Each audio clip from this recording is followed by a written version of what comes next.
তো আমাকে অনেকে চিনেন, অনেকে চিনেন না, যেহেতু অনেকে আমার নতুন জয়েন করছেন। আমি আমার সম্পর্কে ডিসকাস করি। আমি শেখ তরিকুল ইসলাম। আমি বর্তমানে একটি ব্যাংকে আছি। আমি সিএইচ, সিসি, আর এসিই আর ACS MC certified. More than 7 years experience IT এবং সাইবার সিকিউরিটি ফিল্ডে। পাশাপাশি আমি বিভিন্ন ট্রেনিং সেন্টারে এবং আইসিটি ডিভিশনেরও ট্রেনার হিসেবে কাজ করছি। এছাড়াও আমি বিদেশের ট্রেনিংগুলো আমি প্রোভাইড করি। তো ওকে, আমরা শুরু করি তাহলে।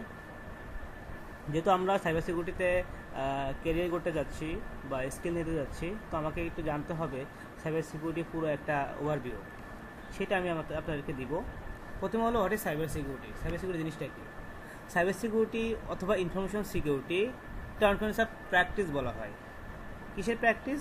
প্রোটেক্ট করার জন্য। কি প্রোটেক্ট করবেন আপনি? কম্পিউটার সিস্টেম, নেটওয়ার্ক সিস্টেম এবং ডিজিটাল যে ইনফরমেশনগুলো আছে এগুলো প্রোটেক্ট করতে হবে।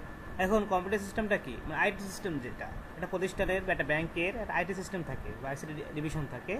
সেখানে ডাটা সেন্টার থাকে, ডিআর থাকে, আইসিটি অ্যাসেট থাকে, তারপরে ব্যাংকের ওয়ার্কেস্টেশন বা ইউজারের ডিভাইসগুলো থাকে, নেটওয়ার্ক ডিভাইসগুলো থাকে, সিকিউরিটি ডিভাইসগুলো থাকে। এগুলো কি করতে হবে? প্রোটেক্ট করার জন্য। কাদের হাতে প্রোটেক্ট করবেন? সাইবার অ্যাটাকার বা হ্যাকারের হাত থেকে প্রোটেক্ট করবেন। মানে অ্যাটাকাররা কী করে? আপনার আইটি সিস্টেমে অ্যাটাক করে আপনার পার্সোনাল ইনফরমেশন চুরি করতে পারে, আপনার সিস্টেম ড্যামেজ করতে পারে, আপনার সিস্টেমে আনঅথরাইজ অ্যাক্সেস করতে পারে, বা বিভিন্ন কারণে সে অ্যাটাক করতে পারে, করে আপনাকে সে কী করলো? ক্ষতি করে ফেললো। বুঝতে পারতেছি সবাই?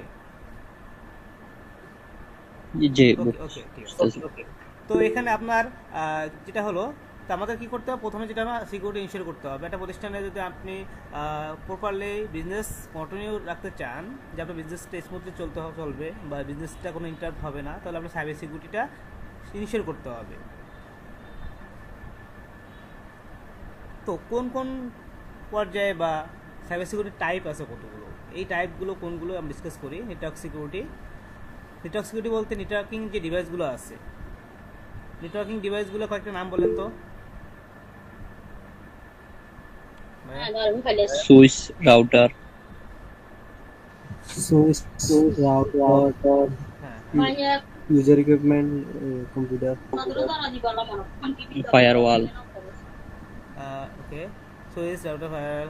আচ্ছা, আপনারা কি ধরনের হ্যান্ড রেস করছেন? server, জি আমি হ্যাঁ বলেন। হ্যালো হ্যাঁ, স্যার, ওই যে সামনের পেজটা দেখছিলাম ইলেকট্রনিক সিস্টেম, এইটাই জিনিসটাই কি? কোথায়? মানে সামনের পেজে, মানে আগের পেজে। জি জি, এই পেজে এই যে ইলেকট্রনিক সিস্টেম। ইলেকট্রনিক সিস্টেম বুঝছেন না? মনে করেন যে মেল সার্ভার আছে, সাপোজ মেল সার্ভার আছে। ইমেল মানে কি? ইলেকট্রনিক মেল, তাই না? এরকম সিস্টেমগুলো আর কি, যে অনলাইন বা ইন্টারনেট প্ল্যাটফর্মে যেগুলো আছে বা ডিজিটাল যে ডিভাইসগুলো আছে। ওকে, তো কম্পিউটারও তো একটা ইলেকট্রনিক ডিভাইস। আপনার নিজের একটা স্মার্টফোনেরও তো ইলেকট্রনিক ডিভাইস, তাই না? সেটা বোঝাচ্ছে আর কি। তো ওভারঅল আপনার কম্পিউটার সিস্টেম হতে পারে, সার্ভার হতে পারে, মোবাইল ডিভাইস হতে পারে, ইলেকট্রনিক্স যে কোনো এনি কাইন্ডস অফ ডিভাইস হতে পারে, নেটওয়ার্কিং ডিভাইস হতে পারে, বা যে কোনো ধরনের ডিজিটাল ডাটা হতে পারে। আচ্ছা, তাহলে অ্যাপ্লিকেশন সিকিউরিটি। অ্যাপ্লিকেশন সিকিউরিটি কী হবে? যে আমরা বর্তমান দু ধরনের অ্যাপ্লিকেশন থাকে, একটা হলো মোবাইল অ্যাপ্লিকেশন আর একটা হলো ওয়েব অ্যাপ্লিকেশন। আপনার একটা ব্যাংক কী করে? Suppose internet banking service provide করবে, সে কী করবে? আপনার একটা ওয়েব অ্যাপ্লিকেশনের মাধ্যমে প্রোভাইড করতে পারে, মোবাইল অ্যাপ্লিকেশনের মাধ্যমে প্রোভাইড করে। আমরা তো দুইভাবেই আসলে ইউজ করি ইন্টারনেট ব্যাংকিং। দুইভাবে ইউজ করি না? কি দুইভাবে ইউজ করছেন? ইন্টারনেট ব্যাংকিং কেউ ইউজ করেন এখানে? কোন ব্যাংকের কথা বলতে হবে ভাইয়া? না না, কেউ ইন্টারনেট ব্যাংকিং ইউজ না করেন ভাইয়া, না? না। আচ্ছা, এটা হলো আপনি ইন্টারনেট ব্যাংকিং জিনিসটা কি? আপনি ঘরে বসে আপনার স্মার্ট ডিভাইস বা কম্পিউটার দিয়ে ব্যাংকিং অ্যাক্টিভিটিসগুলো করতে পারবেন। যেমন আপনি যদি এই অ্যাপ্লিকেশনটা যদি ইউজ করেন, আপনি ঘরে বসে আপনার অ্যাকাউন্টে অ্যাক্সেস করে আপনি টাকা ট্রানজ্যাকশন করতে পারবেন, পেমেন্ট করতে পারবেন, রিসার্চ করতে পারবেন। সেলফিন। সেলফিন হতে পারে। বিভিন্ন ব্যাংকের বিভিন্ন নাম দেওয়া আছে, যেমন ইসলাম ব্যাংকের সেলফিন, ব্র্যাক ব্যাংকের আস্থা, তারপরে আপনার ফার্স্ট সিকিউরিটি ইসলাম ব্যাংকের হলো এফএসআইএল ক্লাউড, ঠিক আছে, বা ডি ক্লাউড যেটাই বলি। এরকম প্রত্যেকটা ব্যাংকের ইন্টারনেট ব্যাংকিং জিনিসটাকে বিভিন্ন নামে তারা ডিক্লেয়ার করছে। ওকে, তো আপনি 24 আওয়ার্স এনি টাইম, যে কোনো সময় 24 আওয়ার্সের মধ্যে যে কোনো সময় রাত 3টের সময় যদি প্রয়োজন হয় যে না আমার একটু ট্রানজ্যাকশন করতে হবে, আপনি আপনার অ্যাপসে ঢুকে আপনি ট্রানজ্যাকশন করতে পারবেন। তাহলে এটাও একটা সিকিউরিটি ইনশিওর করতে হবে, আদারওয়াইজ কিন্তু আপনার অ্যাকাউন্টে হ্যাকাররা ঢুকে টাকা পয়সা নিয়ে ট্রান্সফার করে নিয়ে যেতে পারে। ডাটা সিকিউরিটি, একটা জিনিস মাথায় রাখবেন, হ্যাকাররা কি ভালোবাসে? আপনার ডাটাকে ভালোবাসে। Hacker loves your data. তো আমরা এত সাইবার সিকিউরিটি ইনশিওর করি, এত সিকিউরিটি ডিভাইস পারচেস করি, ঠিক আছে, সব কেন করি? শুধু আমার ডাটাটাকে সিকিউরিটি ইনশিওর করার জন্য। তারপর কি আছে অপারেশনাল সিকিউরিটি, মানে সার্ভার সিকিউরিটি। আমরা অ্যাপ্লিকেশন বলেন, সফটওয়্যার বলেন, ডাটাবেস বলেন, যাই বলি না কেন, সব কিছু কিন্তু আমার সার্ভারে রাখতে হয়, সার্ভারে রেখে সেখানে কনফিগার করতে হয়। তো সার্ভার সিকিউরিটিটা খুব প্রপারলি আমাকে দিতে হবে। সার্ভার যদি কম্প্রোমাইজ হয়ে যায়, সার্ভারের মধ্যে যে অ্যাসেটগুলো থাকবে, যেমন ডাটাবেস হতে পারে, অ্যাপ্লিকেশন হতে পারে, ঠিক আছে, এগুলো অটোমেটিকভাবে কিন্তু আপনার কম্প্রোমাইজ হয়ে যাবে। তারপর ইনপয়েন্ট সিকিউরিটি, ইনপয়েন্ট ডিভাইস কোনগুলো আইডিয়া আছে?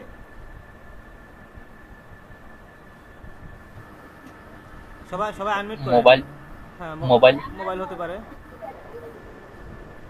তারপর ল্যাপটপ, ল্যাপটপ হতে পারে, কম্পিউটার হতে পারে। মানে ইন্ড ইউজার, মানে ইন্ড ইউজার যে ডিভাইসগুলো ইউজ করে সেই ডিভাইসগুলোকে বলা হয় কি ইনপয়েন্ট ডিভাইস। যেমন দুইটা ইন থাকে, এটা সার্ভার ইন, এটা ক্লায়েন্ট ইন, তাই না? আপনি একটা প্রতিষ্ঠানে যখন জব করবেন, সার্ভার ইন্ডে সার্ভার থাকবে, আর ক্লায়েন্ট ইন্ডে বা ক্লায়েন্ট পিসি বা আপনার ইনপয়েন্ট ডিভাইস কোনগুলো হবে? যে এমপ্লয়ি যারা নর্মাল এমপ্লয়ি যে ডিভাইসগুলো ইউজ করে সেই ডিভাইসগুলোকে কী বলা হয়? ইনপয়েন্ট ডিভাইস। তো আপনি ডাটা সেন্টারের যে সার্ভারগুলো আছে এগুলো সিকিউরিটি ইনশিওর করলেন, এবং আপনি এমপ্লয়ি যে ইনপয়েন্ট যে ইউজারগুলো আছে বা ডিভাইসগুলো আছে এগুলো প্রপারলি সিকিউরিটি দিলেন না, তাহলে হবে না। কারণ হ্যাকাররা কিন্তু এই ইন্ড ইউজারের মাধ্যমে কিন্তু আপনার নেটওয়ার্কে ঢুকে আপনার সার্ভারে অ্যাক্সেস করতে পারে। এই জন্য ইন্ড ইউজারকে সিকিউরিটি দেওয়ার জন্য অ্যান্টিভাইরাস ইউজ করতে পারেন, অ্যান্টি ম্যালওয়্যার ইউজ করতে পারেন, তারপর হচ্ছে ইন্টারনেট রেস্ট্রিকশন করে দিতে পারেন, পেন ড্রাইভ অ্যাক্সেস ব্লক করে দিতে পারেন। মানে যত পরিমাণ সিকিউরিটি দেওয়া যায় সেই জিনিসগুলো আপনি ইউজারে দিতে পারেন। তারপর ইনসিডেন্ট রেসপন্স, এটা কি? কোনো একটা ইনসিডেন্ট ঘটতে পারে, আপনি যতই সিকিউরিটি ইনশিওর করেন না কেন আপনার একটা ইনসিডেন্ট ঘটতে পারে, কারণ কেউ বলতে পারবে না, no system is secured in the world, পৃথিবীতে কোনো সিস্টেমই সিকিউর না। তো কোনো কারণে আপনাকে ইনসিডেন্ট ঘটতে পারে। এখন ইনসিডেন্ট ঘটলে আপনি কীভাবে রেসপন্স করবেন সেই প্ল্যান থাকতে হবে, সেই সিস্টেম আপনার রাখতে হবে। এখন ধরেন আপনার র্যানসমওয়্যার অ্যাটাক করছে, র্যানসমওয়্যার অ্যাটাক করার পরে আপনি কী ধরনের রেসপন্স নেবেন, এটা আগে থেকে আপনাকে এই প্ল্যানগুলো সাজায় রাখতে হবে। যেমন বাংলাদেশে যখন বন্যা হয়, বন্যার পরে কিন্তু একটা রেসপন্স করা হয়, বন্যার পরে একটা রেসপন্স করে গভর্নমেন্ট করে। তো গভর্নমেন্টের কিন্তু আলাদা একটা প্রথমে আগেই এগুলো করা আছে, প্ল্যান করা আছে যে দেশে বন্যা হওয়ার ফলে তারপর আমি কি করব, এবং ওই প্ল্যান অনুযায়ী আপনাকে রেসপন্স করতে হবে। সিকিউরিটি পলিসিস অ্যান্ড প্রসিডিউরস, প্রত্যেকটা প্রতিষ্ঠান প্রতিটা ব্যাংকে আইসিটি সিকিউরিটি পলিসি থাকা উচিত। বাংলাদেশ ব্যাংকের গাইডলাইনে দেওয়া আছে। তো প্রত্যেকটা ব্যাংকে আইনও যা আছে আমাদের ব্যাংকেও আছে, এবং আমরা এটাকে করি, ডিক্লেয়ার করি, বা আমরা পলিসিগুলো আপডেট করি মাঝে মাঝে, এবং কোন পলিসি প্রসিডিউর না থাকলে সেগুলো আবার আমরা ইমপ্লিমেন্ট করি। বিভিন্ন ধরনের স্ট্যান্ডার্ড বা বিভিন্ন ধরনের বাংলাদেশ ব্যাংকের গাইডলাইন থাকতে পারে, এনআইএসটি থাকতে পারে, পিসিআইডিএসএস থাকতে পারে, আইএসও আছে। এই ধরনের স্ট্যান্ডার্ডগুলো ফলো করে আমরা পলিসি এবং প্রসিডিউরগুলো মেনটেন করি।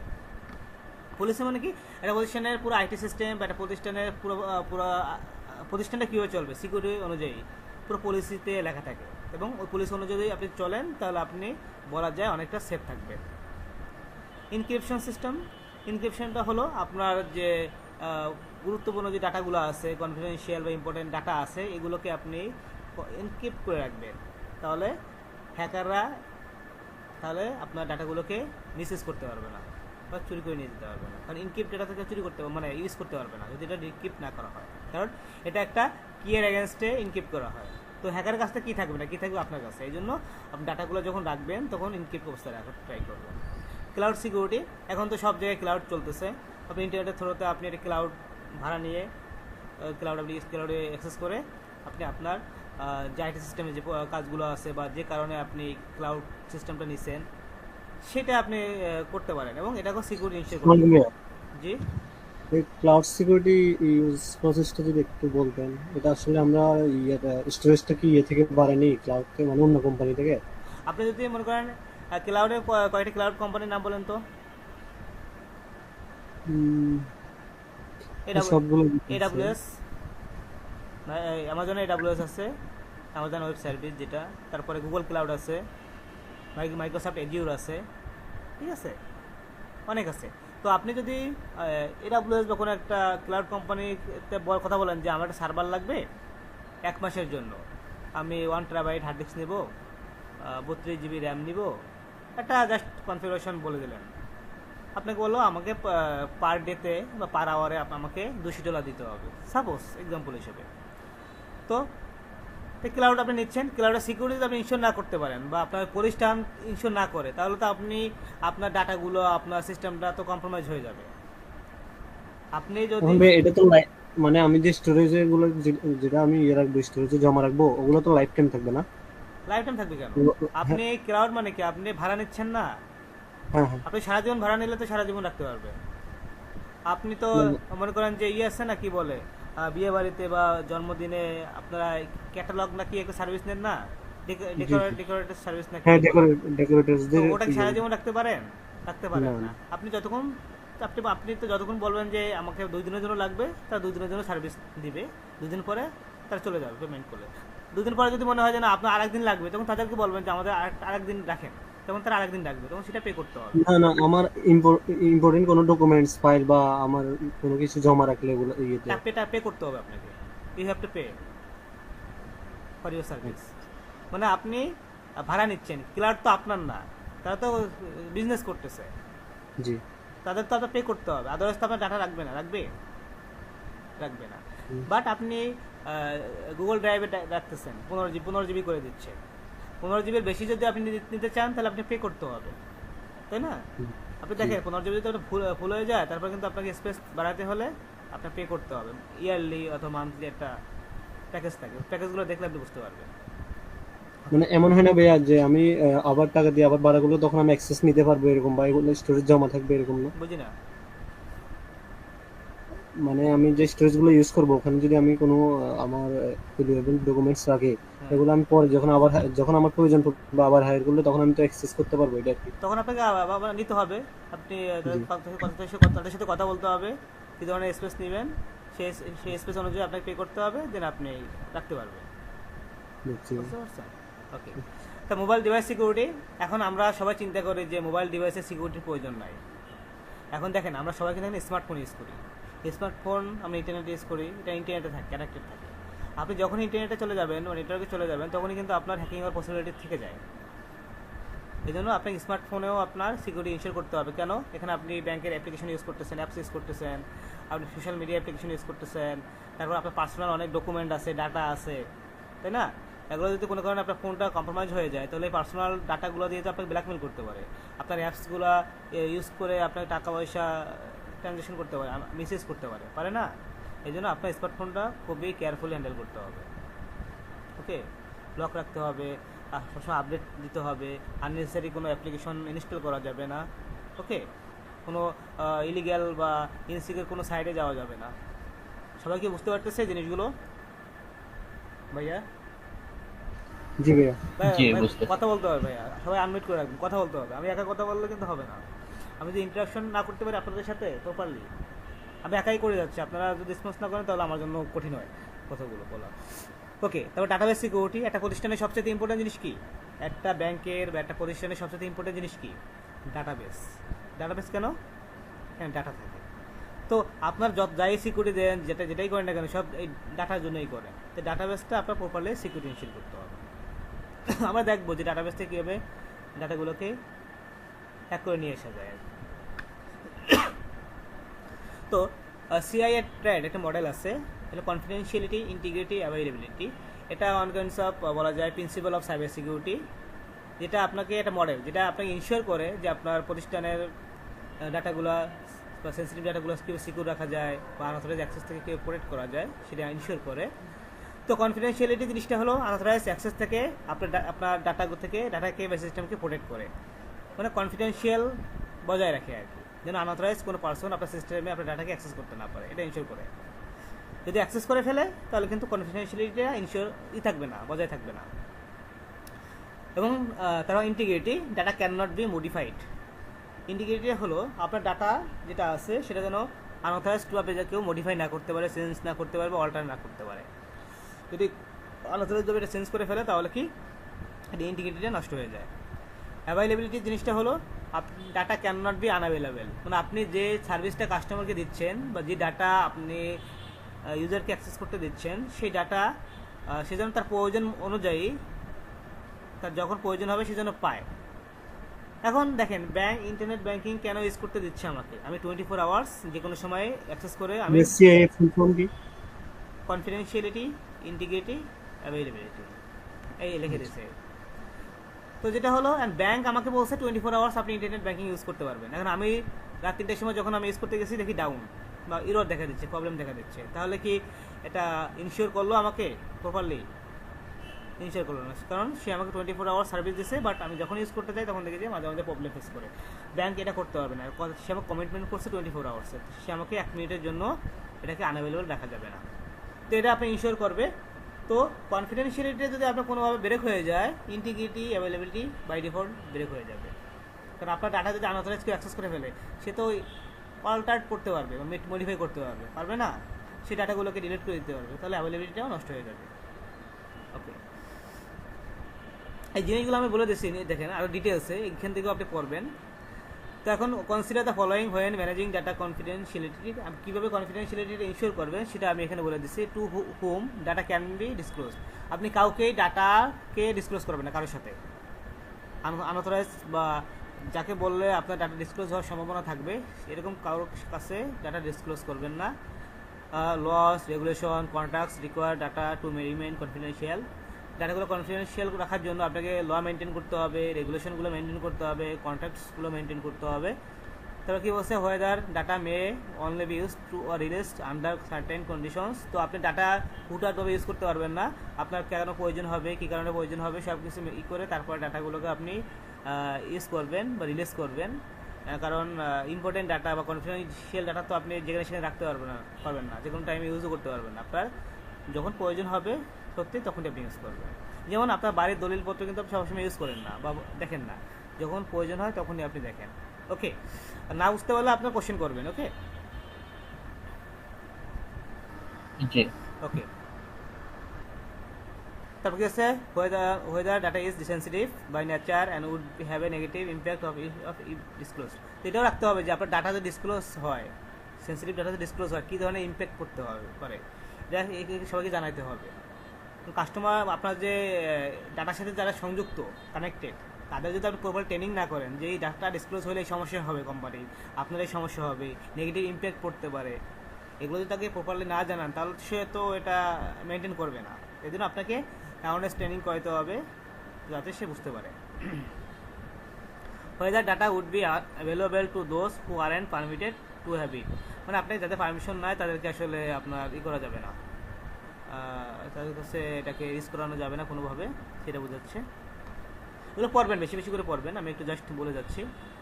তো গাইডলাইনটা কী হবে, আপনার ডাটাগুলো ইনক্রিপ্ট করে রাখবেন, সেন্সিটিভ ফাইলগুলোকে, তাহলে কনফিডেন্সিয়ালিটিটা ইনশিওর হবে। ম্যানেজ ডাটা অ্যাক্সেস, সবাইকে অ্যাক্সেস দেওয়া যাবে না, যাকে আপনি অ্যাক্সেস রেসপন্সিবিলিটি দেবেন ডাটার উপরে তাকেই শুধু অ্যাক্সেস দিবেন। এবং আপনার 10টা ডাটা আছে, আপনি চাইলে সবাইকে সমান পারমিশন দেবেন না, আপনি যদি যাকে মনে করেন কাউকে ডাটা এর পারমিশন রেসপন্সিবিলিটি দিচ্ছেন তাকে ডাটার এরই পারমিশন দিবেন, বাকি ডাটাগুলোর পারমিশন দিবেন না, মানে যাকে যতটুকু পারমিশন মানে দায়িত্ব দিবেন তাকে ততটুকুই অ্যাক্সেস দিবেন আর কি।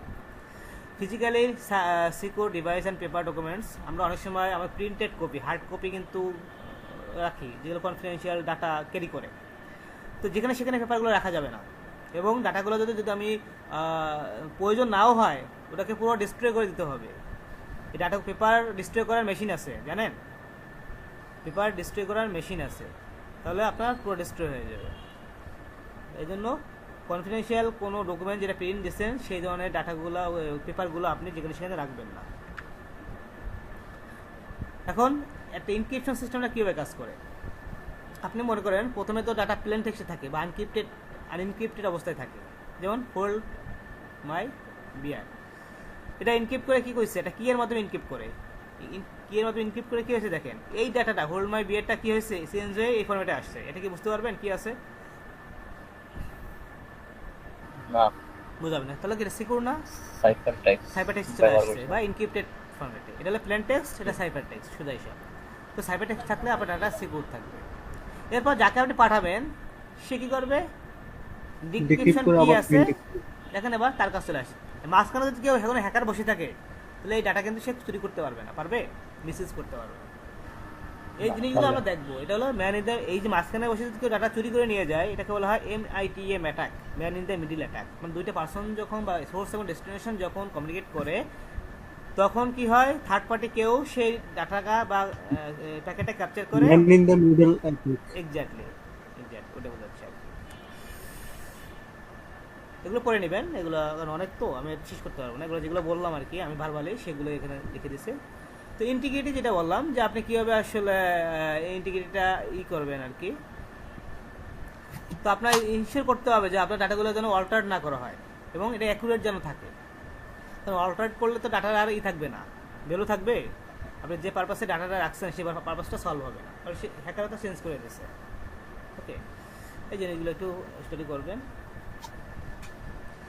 কারণ ডাটা ইন্ডিকেটিভ গাইডলাইনটা কী হবে প্রপারলি করার জন্য, সেফ থাকার জন্য। ব্যাকআপ ডাটা, আমরা জানি সবসময় ডাটা ব্যাকআপ রাখতে হবে। ডাটা ব্যাকআপ রাখার কোনো বিকল্প নাই। ডাটা ব্যাকআপ থাকলে আপনার যে কোনো ধরনের অ্যাটাক ডাটার উপরে আসলে আপনি ব্যাকআপ থেকে রিকভারি করতে পারবেন। ওকে, তো ম্যানেজ ডাটা অ্যাক্সেস যেটা বললাম, ডাটা সবাইকে সমান পারমিশন দেওয়া যাবে না, যাকে দায়িত্ব দেবেন তাকে পারমিশন দিতে হবে। এনাবল লগিং, হুটহাট কেউ আপনার ডাটা অ্যাক্সেস করতে না পারে সেজন্য আপনি অথেন্টিকেশন সিস্টেম রাখতে পারেন বা লগিং সিস্টেম, ইউজারনেম পাসওয়ার্ড দিয়ে বা ওটিপি দিয়ে সে লগ ইন করবে। ভেরিফাই অ্যান্ড ভ্যালিড ডাটা, আপনার ডাটাগুলো যে প্রপার বা রিয়েল ডাটা আছে কিনা বা অ্যাকুরেট ডাটা কিনা এটা আপনি ভেরিফাই করতে হবে, ডাটা ভ্যালিডেট করতে হবে। ওকে, এগুলো মাথায় রাখতে হবে। অ্যাভেলেবিলিটি জিনিসটা হলো আপনাকে যে সার্ভিসটা দিচ্ছে সেই সার্ভিসটা যেন আপনি প্রপারলি পান, এটা আপনি ইনশিওর করতে হবে। অর্থাৎ মানে কাস্টমারকে যে সার্ভিসটা আপনি দিচ্ছেন সেই সার্ভিসটা যেন কাস্টমার প্রপারলি পায়, কখনো যেন আনঅ্যাভেলেবেল, ইরর, ডাউন না পায়, তাহলে কিন্তু আপনি কাস্টমার হারাবেন। অনেক কারণে এটা ডাউন হতে পারে বা আনঅ্যাভেলেবেল হতে পারে, বিভিন্ন সাইবার অ্যাটাক হতে পারে, ডিডোস অ্যাটাক হতে পারে, হার্ডওয়্যার ফেলিয়ার হতে পারে, প্রোগ্রামিং বিভিন্ন ইরর হতে পারে, হিউম্যান ইরর্স হতে পারে, অনেকভাবে হতে পারে। এগুলো পড়বেন বেশি বেশি করে। তো standard measures two guarantee availability include, আপনি ডাটা কীভাবে সেভ রাখবেন বা অ্যাভেলেবেল রাখবেন এটা আপনি এগুলো ফলো করলে হবে। Backup data to external hard drives, আপনার ডাটাগুলোকে ব্যাকআপ রাখতে হবে। ইমপ্লিমেন্টিং ফায়ারওয়াল ইউজ করতে হবে যাতে আপনার এখানে অ্যাটাক না করতে পারে। হ্যাভিং ব্যাকআপ পাওয়ার সাপ্লাইস, আপনার ডাটা সেন্টারে পাওয়ার সিস্টেম রাখতে হবে যাতে ইলেকট্রিসিটি বা অন্য কোনো কিছু চলে গেলে যেন পাওয়ার সিস্টেমটা, ব্যাকআপ পাওয়ার সিস্টেমটা যেন দেশে কাজ চালাতে পারে। ওকে, ডাটা রিডেন্ডেন্সি, কোনো একটা সার্ভার ডাউন হয়ে গেলে সাথে সাথে যেন অন্য সার্ভার দিয়ে আপনি কী করতে পারেন, সার্ভিসটা দিতে পারেন। এই দেখেন আমরা ব্যাংকের সার্ভিস ইউজ করি বা অন্য কোনো প্রতিষ্ঠানের সার্ভিস ইউজ করি, ব্যাংকের সার্ভার কি ডাউন হয় না? অবশ্যই হয়। আর মাইক্রোসফটের সার্ভারও ডাউন হতে পারে, কারণ এটা তো টেকনিক্যাল জিনিস, সেগুলো হতেই পারে। তো এটা হবে এরকম একটা প্ল্যান নিয়েই আপনাকে রিডান্ডেন্সি রাখতে হবে বা ব্যাকআপ রাখতে হবে, যাতে একটা সার্ভার ডাউন হলে যেন ব্যাকআপ বা সেকেন্ডারি সার্ভার থেকে যেন সার্ভিস দিতে পারে। এখন প্রাইমারি সার্ভার যদি ডাউন হয়ে যায় সেকেন্ডারি সার্ভার থেকে সার্ভিস দেবে, কাস্টমার বুঝতে পারবে না যে প্রাইমারি সার্ভার ডাউন বা একটা সার্ভার ডাউন হয়েছে, কারণ সে সার্ভিস পাচ্ছে। এরপর প্রাইমারি সার্ভার যখন আপ করে দেবেন তখন আপনি আবার প্রাইমারিটাকে আবার লাইভে করে প্রাইমারি থেকে সার্ভিসটা প্রোভাইড করবেন। ওকে, সেকেন্ডারিটাকে আবার সেকেন্ডারি দেবেন। এতক্ষণ সেকেন্ডারিটা কী ছিল, প্রাইমারি ছিল, কারণ প্রাইমারিটা ডাউন ছিল। তো প্রাইমারিটা আবার হয়ে যাওয়ার পরে, আপ হয়ে যাওয়ার পরে প্রাইমারি সেকেন্ডারিটাকে আবার সেকেন্ডারিতে নিয়ে যাবেন। ওকে, এইভাবে আসলে জিনিসগুলো হয়, এগুলো প্রোডাকশন লেভেলের প্রফেশনাল লাইফের জিনিসগুলো হয়। এটিএম গুলো স্যার বেশি হয়, হ্যাঁ হতে পারে যে কোনো নেটওয়ার্ক কম পাবে। হ্যাঁ, এটাও করে মানে বেশি প্রেশার পড়ে, তাই না? কারণ কাস্টমাররা তো আসলে টাকা পয়সা উঠায়, তো প্রেশার পড়বে। তো এই জন্য আমাকে আপনি যত প্রপারলি এগুলো ইনশিওর করতে পারবেন কাস্টমার তত হ্যাপি থাকবে, আপনি আরও বাড়বে, আপনার বিজনেস বাড়বে, ইনকাম বাড়বে, সব কিছু বাড়বে। ওকে, সবাইকে বুঝতে পারতেছে ভাইয়া? জি, বুঝতেছি। আচ্ছা, how to avoid online scams, কীভাবে একটা অনলাইন স্ক্যাম থেকে আপনি নিজেদেরকে প্রোটেক্ট রাখবেন। আপনি একটা অনলাইনে ফেসবুকে একটা জিনিস দেখলেন, আপনি চিন্তা করলেন যে এটা সত্যি হবে, এটা মিথ্যে হওয়ার পসিবিলিটি নাই, এরকম করা যাবে না। কারণ অনলাইন প্ল্যাটফর্ম, সোশ্যাল মিডিয়া, এগুলো কখনো 100% সত্য হবে কিনা এটা কেউ বলতে পারবে না যদি আপনি ওটা ভেরিফাই না করেন। এই জন্য কোনো কিছু দেখলে বিশ্বাস করা যাবে না। ওকে, কারণ আমরা তো এখন এই এই সময়ে বসবাস করতেছি, সবার হাতে ফেসবুক, সবাই মনে করেন যে পোস্ট দেয়, ভিডিও করে, এটা করে ওইটা করে, এটা দেখলে আমাদের বিশ্বাস করা যাবে না। সে যতই আমার আপনজন হোক না কেন, আমার যতই ক্লোজ পার্সন হোক না কেন, সে একটা জিনিস যদি শেয়ার করে তাহলে আমার বিশ্বাস করা যাবে না যতক্ষণ পর্যন্ত আমি ভেরিফাই না করি। এটা মাথায় রাখবেন কিন্তু। হুটহাট একটা জিনিস নিয়ে কমেন্টস করি, শেয়ার দিই না বুঝে, এটা কিন্তু আমার নিজেদের ক্ষতি করতেছে। কেন ক্ষতি করতেছে ভাইয়া? কারণ এটা আপনার ইয়েও হতে পারে, রঙও হতে পারে, এটা আইসিটি লর এগেনস্টে করে দিতে পারে, এতে আপনার মধ্যে মামলা হতে পারে আপনার উপরে, বা আপনাকে করতে পারে, অনেকভাবে করতে পারে, হ্যারেস করতে পারে। Only visit reputed site and avoid clicking on ads or suspicious link. সবসময় রেপুটেড সাইট ভিজিট করতে হবে, মানে সিকিউর সাইটগুলো ভিজিট করতে হবে। কোন সাইট সিকিউর এটা কীভাবে বুঝবেন? আমরা তো প্রত্যেক দিন তো আমরা বিভিন্ন ওয়েবসাইটে যাই, কোন সাইট সিকিউর কোন সাইট ইনসিকিউর কেমনে বুঝবেন? এটা HTTPS আছে ওটা। ওকে, HTTP এস আছে, এটা সিকিউর। ওকে, তো ওইটা HTTPS দেখলে আমরা বুঝবো যে এটা সিকিউর। ঠিক আছে, আর ওখানে সিকিউর লেখাও থাকবে আর কি। আমি যদি একটু যাই, আমি যদি দেখাই, যদি আপনাদেরকে এটা দিয়ে দেখাই, ঠিক আছে? আচ্ছা, সাপোজ এখানে আমি একটু সাইডে যাই, টেনা বলে যাচ্ছে একটু,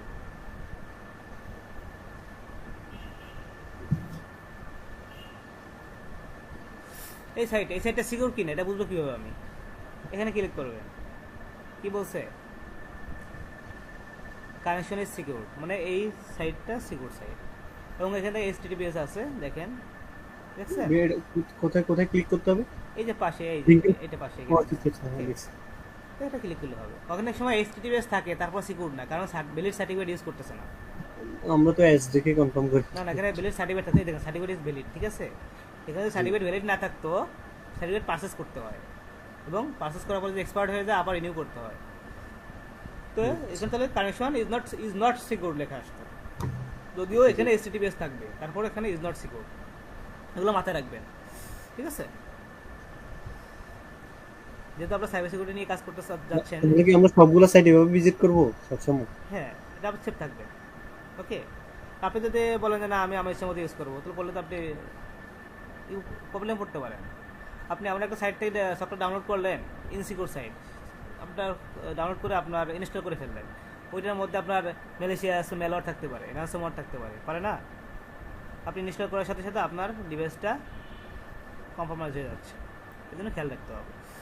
তো ভেরিফাই কন্ট্যাক্ট ইনফরমেশন সাচ আস ফোন নাম্বার, ইমেল অ্যাড্রেস। আপনি কোথাও কেউ যদি আপনাকে প্রোভাইড করে বা অনলাইনে করে ভেরিফাই করতে হবে যে সে নাম্বারটা দিচ্ছে সেটা রিয়েল কিনা, যে কন্ট্যাক্ট ইনফরমেশনটা দিচ্ছে রিয়েল কিনা, ঠিক আছে? ওকে, ইমেল অ্যাড্রেসটা দিচ্ছে রিয়েল কিনা। Okay, check with the source before providing any personal details. আপনি যখন, আমরা কি করি বর্তমানে, বিভিন্ন ওয়েবসাইটে যাই, আমাদের পার্সোনাল ইনফরমেশনগুলো শেয়ার করি, তার ফর্ম থেকে ফর্মে দিয়ে দিই। হুটহাট কোথাও আমাদের পার্সোনাল ইনফরমেশন দেওয়া যাবে না, এটা কিন্তু খুবই রিস্ক হয়ে যায়। কিন্তু যেখানে প্রয়োজন সেখানে আমাকে দিতে হবে, হুটহাট কোথাও জায়গায় দেওয়া যাবে না। যেমন ব্যাংকে যদি অ্যাকাউন্ট খুলতে যাই, ব্যাংকে আমার দিতে হবে। বিকাশে নগদ অ্যাকাউন্ট খুলতে গেলে সেখানে দিতে হবে। ইউনিভার্সিটি বলেন বা যেইগুলা, আমি যদি আমার কি বলে কোনো একটা কিছু পারচেস করতে চাই সেখানে দিতে হবে, এগুলো তো ভ্যালিড। বাট হুটহাট কোনো সাইডে যে আপনি ইনফরমেশন দিবেন না, ঠিক আছে? তার পার্সোনাল ইনফরমেশন দিয়েই কিন্তু আপনাকে পরবর্তীতে অ্যাটাক করবে, এটা একটা ফাঁদ। ওকে, তো be very protective when it comes to guarding your personal information। মানে আপনার পার্সোনাল ইনফরমেশনগুলো কী করতে হবে? গার্ড করে রাখতে হবে, মানে সিকিউরিটি মেনটেন করে রাখতে হবে আর কি। Always keep your device updated. আপনার যে ডিভাইসটি ইউজ করতেছেন সেটা ল্যাপটপ হতে পারে, সার্ভার হতে পারে, তারপর অ্যাপ্লিকেশন হতে পারে, মোবাইল হতে পারে, এগুলো কী করতে হবে ভাইয়া? এগুলো আপ টু ডেট রাখতে হবে। অনেক সময় আমরা আমাদের ফোনে আপডেট চাই না, আপডেট চাই, তখন আপনার কি করেন? আপডেট দিবেন। আপডেট দিলে কি হবে? তাহলে ওদের যে অফিসিয়াল ডাটাবেস আছে তার সাথে কানেক্ট হয়ে যাবে, সিকিউরিটি প্যাচগুলো আপডেটেড থাকবে। এর ফলে হ্যাকাররা আপনাকে কম্প্রোমাইজ করতে পারবে না। আবার স্টোরেজটাও ফুল হয়ে যায়। এখন এটা আপনাকে স্পেস রাখতে হবে, কারণ সিকিউরিটিতে আপনাকে ইনশিওর করতে হবে, স্পেস খালি করে যেভাবে হোক সিকিউরিটি ইনশিওর করতে হবে। অ্যান্টিভাইরাস ইউজ করতে হবে, ভিপিএন ইউজ করতে হবে, যদি আপনি সিকিউর কানেকশন চান ভিপিএন ইউজ করতে হবে। পাবলিক ওয়াইফাই ইউজ করা যাবে না, পাবলিক ওয়াইফাই ইউজ করা যাবে না। কয়েকটা পাবলিক ওয়াইফাই নাম বলেন তো ভাইয়া।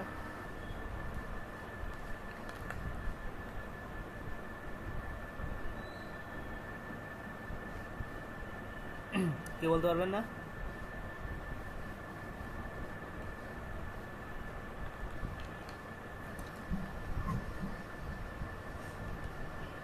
না ভাই আমার কাছে পাবলিক ওয়াইফাই নাম বলতে পারবেন না, আপনারা ইউজ করেন সব সময়।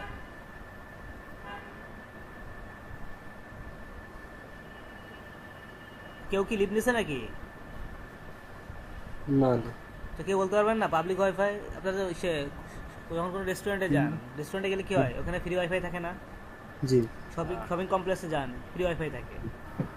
বাস ইউনিভার্সিটিতে থাকে, মানে ফ্রি ওয়াইফাই থাকে। আমরা জানি কিন্তু হয়তো এটা এটা হবে এটা বুঝতে পারি না, তাই না?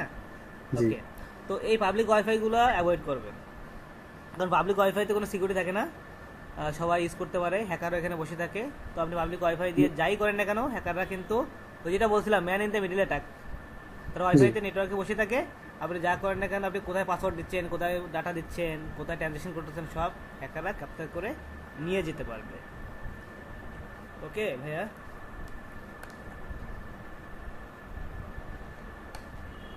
তারপর কি লাস্টে 8 নম্বর যেটা আছে, when in doubt don't click and close out. যখন আপনার কোনো কনফিউশনে পড়বেন, কোনো লিঙ্ক আসলে ক্লিক করা যাবে না, কোনো অ্যাটাচমেন্ট আসলো ক্লিক করা যাবে না, তাহলে কিন্তু আপনি আপনার ডিভাইসটা কম্প্রোমাইজ হয়ে যেতে পারে, রানসামওয়্যার অ্যাটাক করতে পারে। এই জন্য ভেরিফাই করতে হবে। সাইবার সিকিউরিটি হাইজিন চেকলিস্ট, আপনি আপনার সাইবার সিকিউরিটি ইনশিওর করার জন্য এখানে 10টা চেকলিস্ট, একদম মেইন 10টা, এইটা করতে হবে, তাহলে আপনি অনেকটা সেফ থাকবেন। সিকিউরিটি ফার্স্ট, সর্বপ্রথম আপনাকে সিকিউরিটি ইনশিওর করতে হবে। সিকিউরিটি ইনশিওর করার জন্য যে ধরনের সিকিউরিটি প্রোডাক্ট কিনতে হোক, যে কোনো ধরনের সিকিউরিটি স্টেপ নেওয়ার প্রয়োজন হোক, আপনাকে নিতে হবে। ভালনারেবিলিটি অ্যাসেসমেন্টস, এটা আমরা আমাদের ক্লাস আছে, ডেডিকেটেড ক্লাস আছে, সেটা দেখাবো। এটা হলো আপনার সার্ভার অ্যাপ্লিকেশনের মধ্যে কোনো উইকনেস আছে কিনা বা দুর্বলতা আছে কিনা, এটা আপনাকে খুঁজে বের করতে হবে। অ্যাজ এ ইথিক্যাল হ্যাকার হিসাবে এটা খুঁজে বের করে এটাকে মিটিগেট করতে হবে, পরবর্তীতে যেন হ্যাকাররা অ্যাটাক না করতে পারে। মাল্টিফ্যাক্টর অথেন্টিকেশন, এটা কি জানেন? এমএফএ কি? মাল্টিফ্যাক্টর অথেন্টিকেশনটা কি?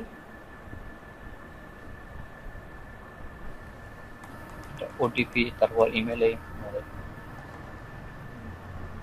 ওটিপি ওয়ান টাইম পাসওয়ার্ড, মানে এটা কেন দেওয়া হয়? জি। আপনি ওটিপিটা কেন দিচ্ছেন? আপনার ইউজার নেম পাসওয়ার্ড তো আছেই, আমি এক্সট্রা কেন ওটিপি লাগাবো?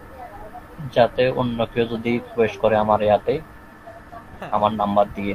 মানে অনেকে কিন্তু আমার ইউজার নেম পাসওয়ার্ড পেয়ে যেতে পারে না। তো যদি আমি ওটিপি বা এমএফএটা রাখি বা 2FA রাখি, তাহলে কিন্তু কেউ আমার ইউজার নেম পাসওয়ার্ড পাইলেও লগ অ্যাক্সেস করতে পারবে না, কারণ ওটিপিতে সে আটকে যাবে, কারণ ওটিপিটা আমার রেজিস্টার্ড ফোন নম্বর ইমেলে আসবে। ওকে, এই জন্য সিকিউরিটি আরও একটা লেয়ার, যদি আমি সেফ থাকি।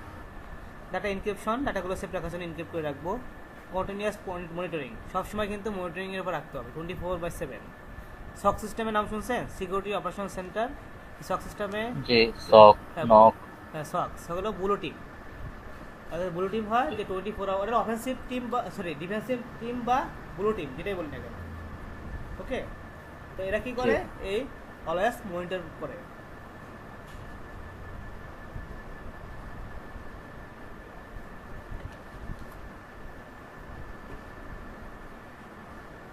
মনিটর করে আমরা আপনার যে ডাটা সেন্টার আছে বা আইটি সিস্টেম আছে, এখানে কোনো কেউ অ্যাটাক করছে কিনা, কোনো ম্যালিশিয়াস কিছু ইনজেক্ট করতে চায় কিনা, মানে কোনো অ্যাটাক করতে চায় কিনা, সব কিছু আপনার তাহলে আপনি অলওয়েজ যদি মনিটর করে রাখেন, এগুলো আপনি দেখতে পারবেন এবং এরপরে ওই হিসেবে স্টেপ নিতে পারবেন।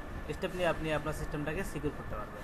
ওকে, লিস্ট প্রিভিলেজ প্রিন্সিপাল, আপনার কি বলে, grant users only the access they require.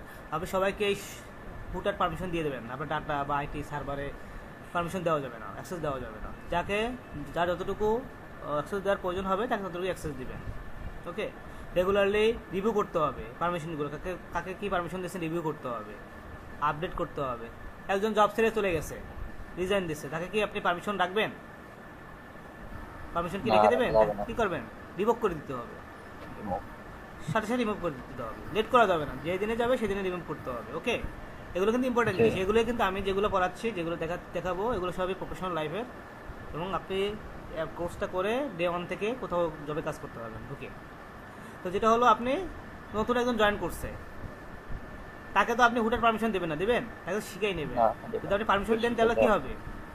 সে তো পারে না জিনিসটা, তাহলে সেটা তো উল্টাপাল্টা জায়গায় ক্লিক করে উল্টাপাল্টাভাবে কমান্ড দিয়ে সিস্টেমটা কি করতে পারে, প্রবলেম করতে পারে। এই জন্য প্রপারলি আপনাকে ইনশিওর করে দিতে হবে, এগুলো ব্যাকআপ রাখতে হবে ডাটাগুলোকে, কারণ কোনো ডাটা নষ্ট হয়ে যেতে পারে, রাজসময় অ্যাটাক করতে পারে। ব্যাকআপ থাকলে সেখান থেকে রিকভারি করতে পারবেন। এমপ্লয় ট্রেনিং, যেটা বলা হয় অ্যাওয়ারনেস ট্রেনিং করাতে হবে। কেন? একটা প্রতিষ্ঠানের 90%-এর উপরে নন আইটি যারা, তারা কি তাদের কি আইটি বা সাইবার সিকিউরিটি নলেজ আছে? কোনো জ্ঞান আছে? নাই কিন্তু। নাই। তো তাদের মাধ্যমে তো অ্যাটাক হতে পারে, হ্যাকাররা তাদেরকে বেশি টার্গেট করে, কারণ তারা নন আইটি পারসন। তো আপনি এদেরকে প্রপারলি অ্যাওয়ারনেস ট্রেনিং দিতে হবে, সাইবার সিকিউরিটি জিনিসগুলো বলতে হবে, অ্যাটাকিংয়ের জিনিসগুলো বলতে হবে। ওকে, হ্যালো, জি ভাইয়া। ওকে, এটা জি, শুনতে ইরোর দিল না? আচ্ছা, 15 মিনিট জি, করে বাকি আছে। 15 মিনিট। আচ্ছা, আপনার শেষ হয়ে গেলে আমাকে হোয়াটসঅ্যাপে একটা নক দিবেন, আমি আর একটা লিঙ্ক দিব। জি। ওকে, ঠিক আছে। তারপরে ইমপ্লয় ট্রেনিং বলেন, ইনসিডেন্ট রেসপন্স বলেন, যেটা বললাম, যখন একটা ইনসিডেন্ট ঘটলে কী হতে পারে, ইনসিডেন্ট ঘটলে কী হতে পারে, কীভাবে রেসপন্স করবে। দেশে বন্যা হয়েছে, বন্যার পরে আমরা কীভাবে রেসপন্স করবো, এটাকে প্ল্যান থাকে কিন্তু সরকারের। সেম জিনিসটা আমাদের আইটি সিস্টেমে রাখতে হবে, যে আমাদের আইটিতে যদি কোনো ডাটা সেন্টারে বা ডিআরে যদি কোনো অ্যাটাক হয়, এরপরে আমরা কী ধরনের স্টেপ নেব, এটা আগেই প্ল্যান রাখতে হবে। ইমলাই ভিজিলেন্স, এটা হলো আপনার কোনো ফিশিং অ্যাটাক হোক বা স্ক্যাম হোক, এটা আমরা এটা মানে করবো আর কি, কীভাবে আমরা হুটার ক্লিক করবো না, বা এটা নিয়ে আমরা ভেরিফাই করতে হবে, ঠিক আছে। এবং ইমেল সার্ভারেও কিন্তু আপনাকে সিকিউরিটি ইনশিওর করতে হবে, যেমন বারাকোডা আছে ইমেল সিকিউরিটি, তো এটা দিয়ে আপনি ইমেলটাকে সেভ রাখতে পারবেন। এখন আপনারা চিন্তা করেন, হ্যাকারের নাম তো শুনছেন, হ্যাকার কি সব কাজ একা করে? হ্যাকার কি না। সব কাজ একা করে? হ্যাকার কিন্তু সব কাজ একা করে না, হ্যাকারের মধ্যে সে পার্ট বাই পার্ট আছে। যেখানে যে ম্যালিশিয়াস সফটওয়্যার তৈরি করে সে কিন্তু রিয়েল হ্যাকার না, কিন্তু যে ম্যালওয়্যার তৈরি করে সে কিন্তু হ্যাকার না, সে কি ডেভেলপার।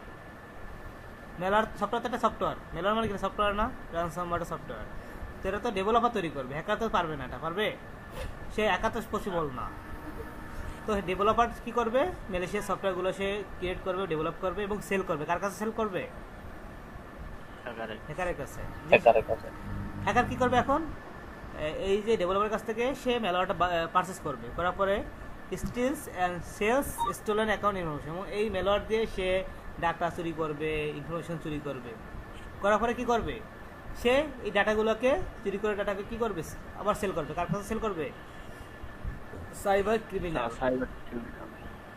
বাইস স্টোলেন অ্যাকাউন্ট ইনফরমেশন কার কাছ থেকে পারচেস করবে? ইনফরমেশনগুলো হ্যাকারের কাছ থেকে। হ্যাকার থেকে। সাইবার ক্রিমিনাল কালেক্ট করে পারচেস করে ডাটাগুলো আবার নিজেই করবে না, সে কি কাকে হায়ার করবে? মানি মহলকে হায়ার করবে। সাপোজ এটিএম থেকে টাকা ওঠানোর ডাটা সে পাইছে, সে একজন মানি মহলকে সে হায়ার করছে, তাকে ডাটাগুলো দিছে, সে এটিএম থেকে দেখেন এটিএম থেকে ডাটাগুলো কি করতেছে, চুরি করতেছে, কালেক্ট করতেছে, করে ক্যাশ করতেছে, ক্যাশ করে কি করতেছে, passes cash back to cyber criminal, cash করে আবার সাইবার ক্রিমিনালের পাশে দিচ্ছে। দেখেন এখানে কিন্তু অনেকগুলো হ্যান্ডিং রয়ে গেছে কিন্তু, দেখছেন? এই জিনিসগুলো আপনার পড়বেন।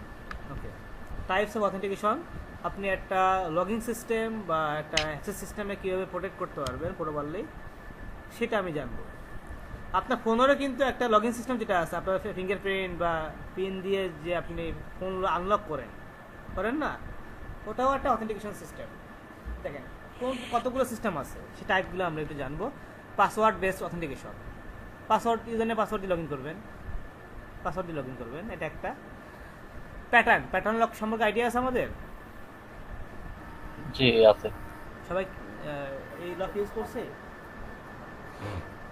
জি করছি। জি স্যার। কোথায় ইউজ করছে? মোবাইলে।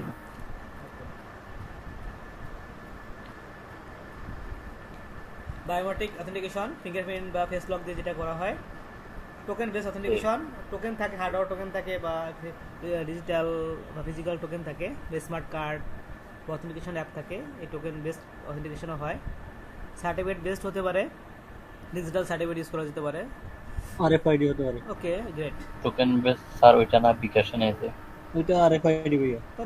ওকে, গ্রেট, হ্যাঁ হবে, সমস্যা নেই তো। Smart on pressure smart card বা যেটাই বলি না কেন, অথেন্টিকেশন অ্যাপও হতে পারে, ফিজিক্যাল ডিভাইস হতে পারে, ডিজিটাল ডিভাইস হতে পারে। তারপরে লোকেশন বেসড অথেন্টিকেশন। লোকেশন বেসডটা কি? আপনার মনে করেন যে আপনার একটা অ্যাপ্লিকেশন আছে বা ওয়েবসাইট আছে, আপনি চাচ্ছেন যে শুধু বাংলাদেশের মানুষ ইউজ করতে পারবে, দেশের বাইরে কেউ ইউজ করতে পারবে না। তার মানে কি, আপনি লোকেশন বেসড অথেন্টিকেশন দিচ্ছেন, যারা বাংলাদেশের মধ্যে তারা অ্যাক্সেস করতে পারবে। ওকে, এভাবে আমরা অথেন্টিকেশনগুলো আমরা জানতে পারলাম। Most common types of malware, অনেক ধরনের ম্যালওয়্যার আছে। Malware means malicious software. তো এই অ্যাডওয়্যার বলেন, স্পাইওয়্যার বলেন, র্যানসমওয়্যার বলেন, ফাইললেস, ট্রোজান, এগুলো সবই কিন্তু ম্যালওয়্যার। এগুলো প্রত্যেকটা কাজ কি কাজ এখানে দেওয়া আছে, এটা পড়ে নেবেন, ঠিক আছে? সহজ জিনিস। এক্সাম্পল এগুলো মনে মুখস্থ রাখবেন, কারণ এগুলো এক্সামে আসবে, ইন্টারভিউতে আসবে, অথবা নিজের জন্যও জানা দরকার। যে একটা অ্যাডওয়্যার বলতে কি, বিজ্ঞাপন মানে অ্যাডভার্টাইজমেন্ট ম্যালওয়্যার যেটা আর কি। বিভিন্ন বিজ্ঞাপন আসে না আমাদের, পপ আপ উইন্ডো আসে, বিজ্ঞাপন আসে, ওখানে ক্লিক করতে বলে, ওই সাইডে যেতে বলে, এগুলো করা যাবে না, ক্লিক করা যাবে না ভাইয়া। এই এক্সাম্পল হলো ফায়ারবল। স্পাইওয়্যার মানে কি? স্পাই, গুপ্তচর বলি না, গুপ্তচর। গুপ্তচর কি করে? ডাটা মানে কালেক্ট করে। আপনার কাছে গুপ্তচর আসতে পারে, আসে আপনার কাছে সম্পর্ক ভালো করে আপনার কাছ থেকে ইনফরমেশন নিয়ে চলে যাবে। এই গুপ্তচরগুলো চিনতে হবে। তো ডিভাইসের ক্ষেত্রে গুপ্তচর হলো স্পাইওয়্যার একটা আছে, প্যাগাসাস, ঠিক আছে? এগুলো পড়ে নেবেন আর কি, ঠিক আছে? পড়লে বুঝতে পারবেন, সহজ আছে। তো ত্রিপল সিকিউরিটি যেটা হলো, এটা গুরুত্বপূর্ণ একটা জিনিস সাইবার সিকিউরিটি প্ল্যাটফর্মে। তো এটা হলো অথেন্টিকেশন, অথরাইজেশন, অ্যাকাউন্টিং, এই তিনটে জিনিস যদি আপনি ইনশিওর করতে পারেন এবং আপনার ডাটা সেন্টার বা আইটিতে যদি আপনি এটা এস্টাবলিশ করতে পারেন, তাহলে আপনি অনেকটা সেফ থাকবেন। অথরাইজেশন মানে হলো আপনি একটা ডাটা বা আপনার সিস্টেমে কাকে অথরাইজ করছেন, সবাই কিন্তু অথরাইজ করবে না, যাদের অথরাইজ করবেন তারাই অ্যাক্সেস করতে পারবে। গণভবনে সবাই যেতে পারবে? আমরা যেতে পারবো না। যাদের অথরাইজ পারমিশন আছে তারাই যেতে পারবে। এখন যাদের অথরাইজ করছেন তাদের জন্য আপনি একটা অথেন্টিকেশন সিস্টেম রাখলেন, যেটা যেখানে তাদেরকে যাদের অথরাইজ করছেন তাদেরকে ইউজার পাসওয়ার্ড প্রোভাইড করে দিলেন, তারা ওই ইউজার পাসওয়ার্ডের থ্রুতে অ্যাক্সেস করবে।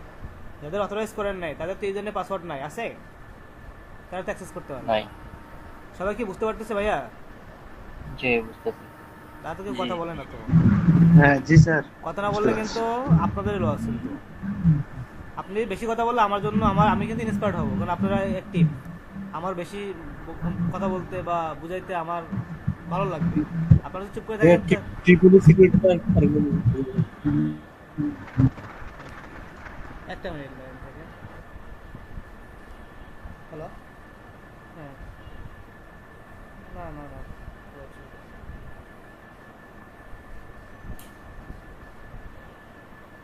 আচ্ছা, আমি ফোন করে ক্লাস শেষ করে ফোন দিচ্ছি, ক্লাস শেষ করে ফোন দিচ্ছি। আধা ঘন্টা।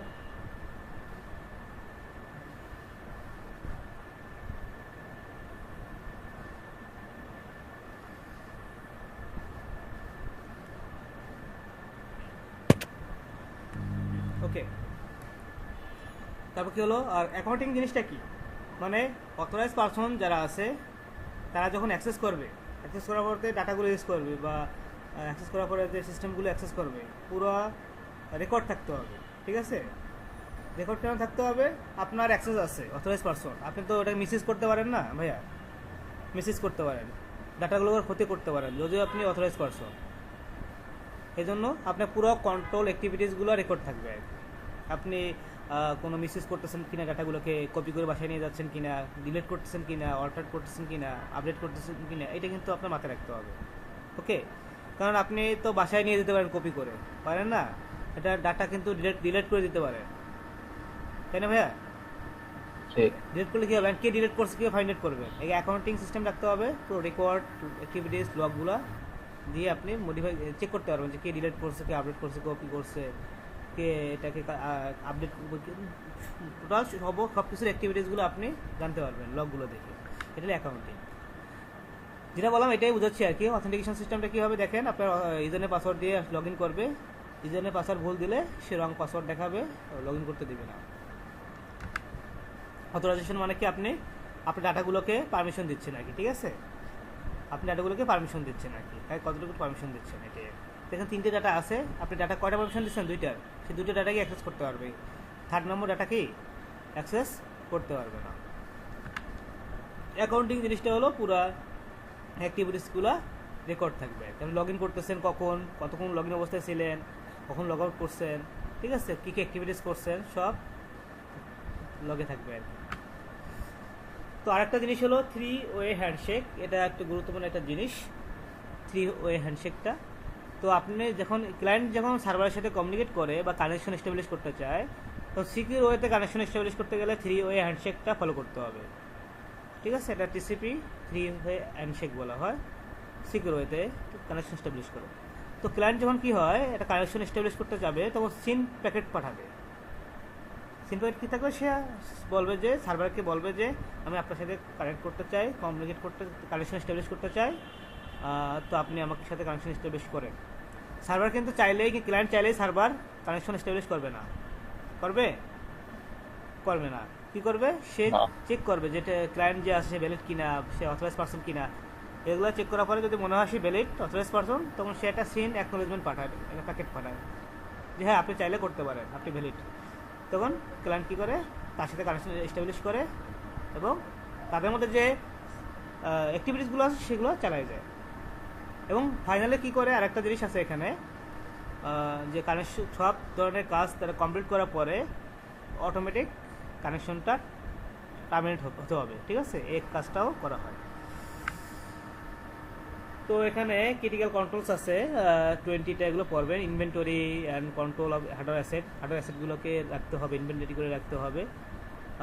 ইমেল সিকিউরিটি, ম্যালওয়্যার বলেন, application software security, data protection, ঠিক আছে, wireless access control, parameter testing করতে হবে, ডাটা রিকভারি করতে হবে, সিস্টেম রাখতে হবে, সিকিউর কনফিগারেশন করতে হবে, hardware software application server orchestration যাই থাকুক না কেন, যখন আপনি কনফিগার করবেন সিকিউর হতে কনফিগার করতে হবে, হার্ডেনিং করতে হবে, ঠিক আছে, অলওয়েজ মেইনটেনেন্স করতে হবে, মনিটর করতে হবে, লগগুলো চেক করতে হবে, ওকে, এগুলো পড়ে নেবেন। ওকে ভাইয়া, সহজ আছে যেটা বললাম। 10 common attack vectors, software vulnerabilities. Software vulnerability থাকতে পারে না ভাইয়া?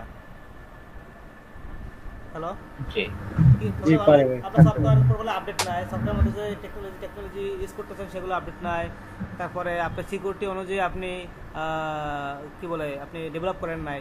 আপনি একটা বিল্ডিং তৈরি করছেন, 5তলা বিল্ডিং, যদি আপনি যদি পুরো মানে দুদকের গাইডলাইন, রাজুকের গাইডলাইন ফলো না করেন, বা একদম সিকিউর একটা বিল্ডিং তৈরি করার জন্য যে গাইডলাইন দরকার সেই গাইডলাইন ফলো না করলে কি আপনার চলবে? বিল্ডিং থাকবে? বিল্ডিং ধসে যাবে, তো ভূমিকম্প হইলে বা এমনিতে ধসে যাবে। সফটওয়্যারগুলো সেম জিনিস, যে আপনার সিকিউরিটি পলিসি অনুযায়ী, প্রসেস অনুযায়ী আপনাকে ডেভেলপ করতে হবে, ঠিক আছে, বাগ আছে কি না, যেগুলোর ভালনারিটিগুলো চেক করতে হবে, ঠিক আছে। কম্প্রোমাইজড ক্রেডেনশিয়াল, আপনার ক্রেডেনশিয়ালগুলো মানে কম্প্রোমাইজ না হয়, ঠিক আছে। উইক পাসওয়ার্ড দেওয়া যাবে না, উইক পাসওয়ার্ড দেওয়া যাবে, উইক পাসওয়ার্ড দেওয়া যাবে না, স্ট্রং পাসওয়ার্ড দিতে হবে। র্যানসমওয়্যার অ্যাটাক হতে পারে, র্যানসমওয়্যার অ্যাটাক করার জন্য অ্যান্টি র্যানসমওয়্যার রাখতে হবে আপনার সিস্টেমে, যে র্যানসমওয়্যার অ্যাটাক না করতে পারে। ফিশিং অ্যাটাক, বিভিন্ন ধরনের ফিশিং অ্যাটাক করতে পারে, আপনার ইমেল ফিশিং হতে পারে, ইমেইলে আপনার লিঙ্ক দিতে পারে, অ্যাটাচমেন্ট দিতে পারে, ওকে, অথবা আপনার মেসেঞ্জারে, হোয়াটসঅ্যাপে দিতে পারে। অনেক সময় আমাদের মেসেজ করে না অনেকে, যে স্বপ্ন থেকে অফার দিছে, এখানে ক্লিক করলে স্বপ্ন অফারটা পাবেন, আরামের অফার পাবেন, 10 জিবি ডাটা পাবেন, 100 জিবি ডাটা পাবেন, এরকম বলা হয় না। এগুলো কিন্তু নিজেও শেয়ার দেবেন না, কেউ শেয়ার দিলে তাকে আপনি সাইবার সিকিউরিটি পার্সন হিসেবে আপনাকে গাইড করবেন, অ্যাওয়ার করবেন, আপনি নিজে এগুলো করবেন না, ওকে। আবার লটারি দেয়, লটারি অনেক মেসেজ আসে, আপনি 20,000 টাকা পেয়েছেন, 1 লক্ষ টাকা পেয়েছেন, হ্যাঁ হ্যাঁ, এটা করা যাবে না। তারপরে আমি এটা আমি বলি আর কি, আমার এটা অনেক আগে একবার হয়েছিল, অনেক আমাকে একটা মেসেজ করছিল কয়েকবার, ঠিক আছে, বিকাশ থেকে আমাকে ফোন দেওয়া হয়েছিল, এগুলো অ্যাভয়েড করতে হবে। কেউ কোনো কিছু অফার করলে ভেরিফাই না করে কখনো আপনি ওদিকে পা দিবেন না। ইনসাইডার থ্রেড, ইনসাইডার থ্রেড বলতে কি বলতে পারবেন? ইনসাইডার থ্রেডটা কি?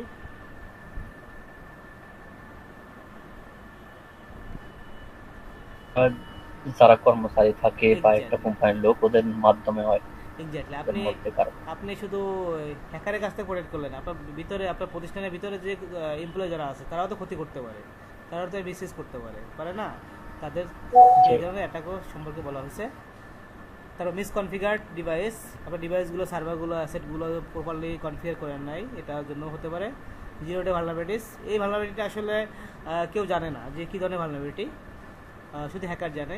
বাট হ্যাকার পরে মানে মানে এটা অ্যাটাক চালানোর পরে যখন সাইবার স্পেশালিস্ট যারা থাকে তারা যখন এটা রিসার্চ করে অ্যানালাইসিস করে, এটা পাওয়ার পরে কি হয়, তারপর রিসার্চ অ্যানালাইসিস করার পরে এটা বুঝতে পারে যে কেন এই ধরনের ভালনারেবিলিটি আসছে, কী ধরনের ইফেক্ট পড়ছে, মিটিগেশন স্টেপটা কী হবে, এগুলো জানা যায়। ডিডোস অ্যাটাক হলো distributed Daniel of service attack, আপনার সার্ভিসটাকে আপনার সার্ভারটাকে ডাউন করে দেওয়ার জন্য ইউজ করা হয়। ওকে,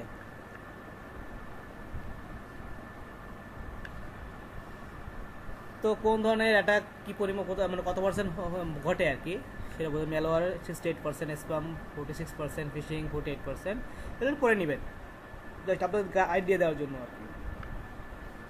সোর্স অফ সাইবার অ্যাটাকস,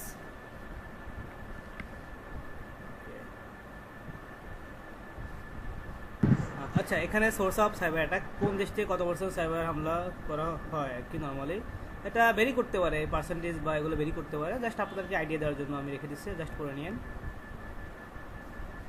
তো সাইবার যে ক্রাইম হয় বা সিকিউরিটি ব্রিচ হয়, এগুলা আসলে কাদের মাধ্যমে কত পার্সেন্ট করে হয়, আননোন হ্যাকার যাদেরকে আমরা চিনি না, যে ধরনের হ্যাকারগুলো 24%, এমপ্লয় যারা ইনসাইডে অ্যাটাক যেটা বললাম আমি 16%, কম্পিটিটর্স আপনার যে প্রতিযোগী যে পার্সন আছে বা প্রতিষ্ঠান আছে তাদের মাধ্যমেও অ্যাটাক হতে পারে 11%, অ্যাক্টিভিস্ট রাজনৈতিক পলিটিক্যাল যে জিনিসগুলো আছে এগুলো হলো অ্যাক্টিভিস্ট বলা হয় এদেরকে 16%, ভেন্ডরের মাধ্যমে হয়। দেখেন একটা প্রতিষ্ঠান বা একটা ব্যাংক যখন বিভিন্ন সার্ভিস তারা রান করতে যায় তখন কিন্তু এগুলো রান করার জন্য সার্ভার প্রয়োজন হয়, অ্যাপ্লিকেশন প্রয়োজন হয়, অনেক ধরনের সলিউশন প্রয়োজন হয়, এগুলো তো ব্যাংক সব কিছু তো নিজেরা তৈরি করতে পারে না, বিভিন্ন ভেন্ডর কোম্পানির কাছ থেকে নিতে হয়।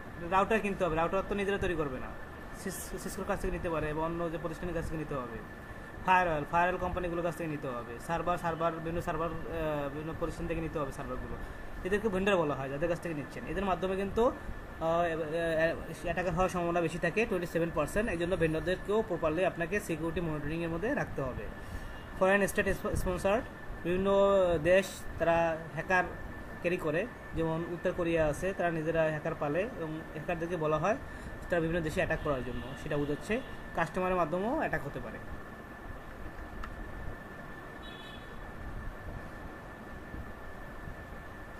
ইন্টারনাল থ্রেডসের মধ্যে কি জিনিসগুলো আছে, থার্ড পার্টি সার্ভিস প্রোভাইডার হতে পারে, কনফিগারেশন লেভেল 4 হতে পারে, ডাটা লিকেজ হতে পারে, পোর সিকিউরিটি অ্যাওয়ারনেস হতে পারে, এই জিনিসগুলো একটু করে নেবেন।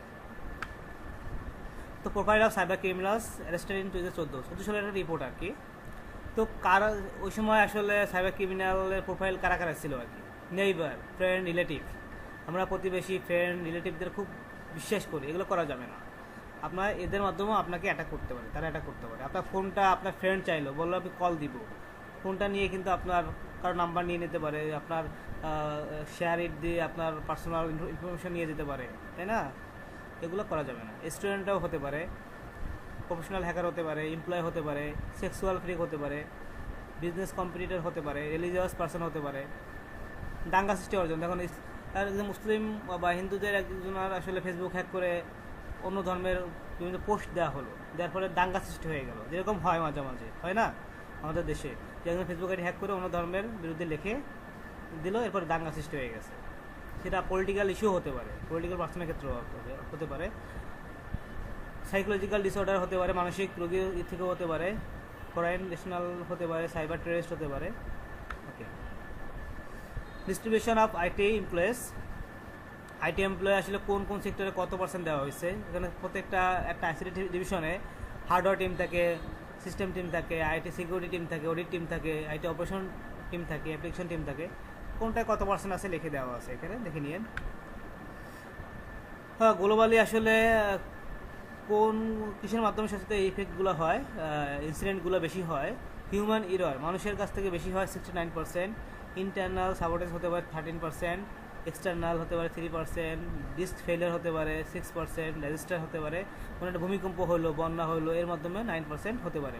ভূমিকম্প হয়ে আপনার ডাটা সেন্টার নষ্ট হয়ে গেল, ঠিক আছে, বন্যা হওয়ার ফলে আপনার ডাটা সেন্টার পানি ঢুকে গেলো, এও ড্যামেজ হতে পারে, ইনসিডেন্ট করতে পারে। তো সিকিউরিটিতে নর্মালি অফেন্সিভ সিকিউরিটি থাকে, ডিফেন্সিভ সিকিউরিটি থাকে। অফেন্সিভ সিকিউরিটির মধ্যে পেনিট্রেশন টেস্টিং, সোশ্যাল ইঞ্জিনিয়ারিং, মানে অ্যাটাক করা হয় আর কি। রেড টিম বলেন বা অফেন্সিভ সিকিউরিটি টিম বলেন, যেটাই বলেন না কেন, এটা হলো আপনার এই পার্টগুলো করা হয়। ডিফেন্সিভ কী করে? ফায়ারওয়াল ইমপ্লিমেন্টেশন করে, প্রোটেকশন আর কি। ডিফেন্সিভ মানে প্রোটেক্ট করা হয়, বাইরে থেকে অ্যাটাক থেকে প্রোটেক্ট করার জন্য। ফায়ারওয়াল ইউজ করি, আইডিএস আইপিএস ইউজ করি, ইনক্রিপশন ইউজ করি, অ্যান্টিভাইরাস অ্যান্টিম্যালওয়্যার ইউজ করি, অ্যাক্সেস কন্ট্রোল ইউজ করি, ডাটা লস প্রিভেনশন ইউজ করি, ডিএলপি যেটা বলা হয়। তো বোথ অফেন্সিভ ডিফেন্সিভ বোথ যারা কাজগুলো করে, থ্রেট ইন্টেলিজেন্স, থ্রেটগুলো সে করে, ভালনারেবিলিটিগুলো ম্যানেজমেন্ট করে, কোন সার্ভারে কোনো অ্যাপ্লিকেশন দুর্বলতা আছে, ভালনারেবিলিটি আছে, এগুলো ফাইন্ড আউট করে। নেটওয়ার্ক সেগমেন্টেশন যেটা আছে, এই কাজগুলো করা হয়। রেজিস্টার রিকভারি প্ল্যানিং, কোনো রেজিস্টার হলে, বন্যা হলে, ভূমিকম্প হলে, এর যদি কোনো ক্ষতি হলে কীভাবে আমি আসলে রিকভারি করবো, এই প্ল্যান থাকতে হবে। ইনসিডেন্ট রেসপন্স প্ল্যান থাকতে হবে, যেটা বলছিলাম। সিকিউরিটি অ্যাওয়ারনেস ট্রেনিংও দিতে হবে। ওকে,